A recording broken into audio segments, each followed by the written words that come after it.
ईद मिलादुन्नबी बहुत बहुत मुबारक हो मेरे बहन भाइयों को। मिलादुन्नबी की तैयारी शुरू हो गई है और ईद में तो नया कपड़ा ज़रूर होना चाहिए। तो मैंने कपड़ा सीना शुरू कर दिया है और मैं अपने कपड़े खुद ही सीती हूँ। और कपड़ा सीना मैंने अपनी माँ से यानी अपनी मम्मी से सीखा है। उनका तरीका बिल्कुल अलग था।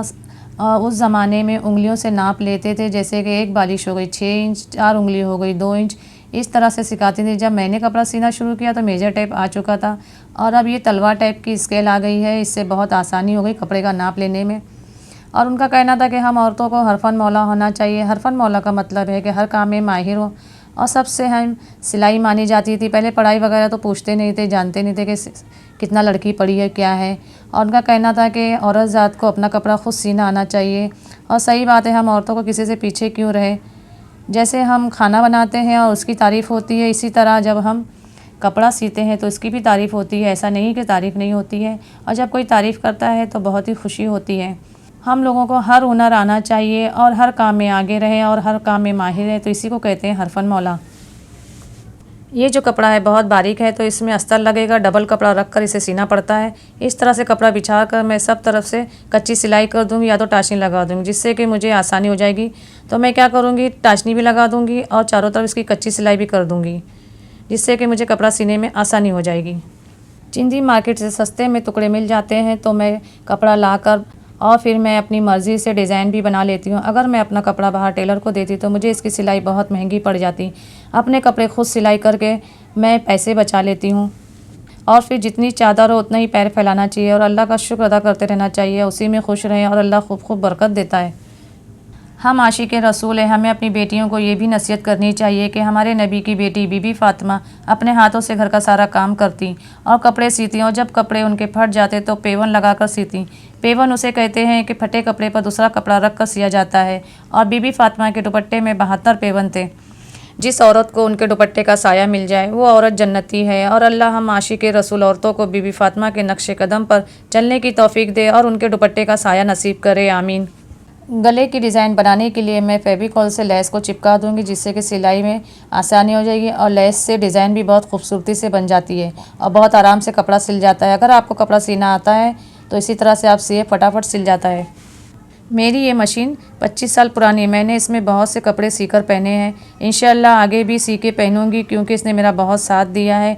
तो जब कोई साथ देता है तो उसे बदलने फेंकने दिल नहीं करता। इंसान में थोड़ी सी तो ईमानदारी होना चाहिए। ये Lucknowi kundan artificial multi colour में नेकलेस है और इसे किसी भी कलर के सूट पर पहन सकते हैं। तो मैंने वाइट सूट पर गोल्डन पहनना ठीक समझा और ये मैच भी कर रहा है। सुबह से नियाज़ की तैयारी करने में थे और फिर नियाज़ रोशनी करके अभी फुर्सत मिली है। बाहर जुलूस देखने का मौका नहीं मिला और बच्चे बता रहे थे माशाल्लाह जुलूस में नियाज़ लंगर का बहुत अच्छा इंतज़ाम था। और रात के बज रहे 9, जुलूस तो खैर ख़त्म हो चुका है। तो मैं जाऊँगी रोशनी और सजावट देखने। तो चलो चलते हैं रोशनी देखने। दरे नबी पर पड़ा रहूँगा, पड़े ही रहने से काम होगा। कभी तो किस्मत खुलेगी मेरी, कभी तो मेरा सलाम होगा। कभी तो किस्मत खुलेगी मेरी,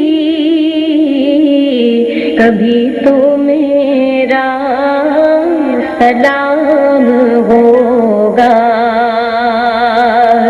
कोई भी शय मुझे आंखें दिखा नहीं सकती है, वजूद को दुनिया मिटा नहीं सकती। दरूद पढ़ के मेरी माँ ने दम किया है मुझ पर, कोई बला मेरे नजदीक आ नहीं सकती। मतलब पे तवज्जो चाहूंगा कि मुझे कर सके बर्बाद ये जहां में दम नहीं। ए भाई मुझे कर सके बर्बाद ये जहां में दम नहीं। मैं तो आशिक़े नबी हूँ, मुझे कोई गम नहीं। मैं तो आशिक़ अब सर पे कफन बांधे मैदान में निकले हैं, सौदा न करेंगे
दुआ में रखे याद, मुझे दे इजाज़त। अल्लाह हाफिज़।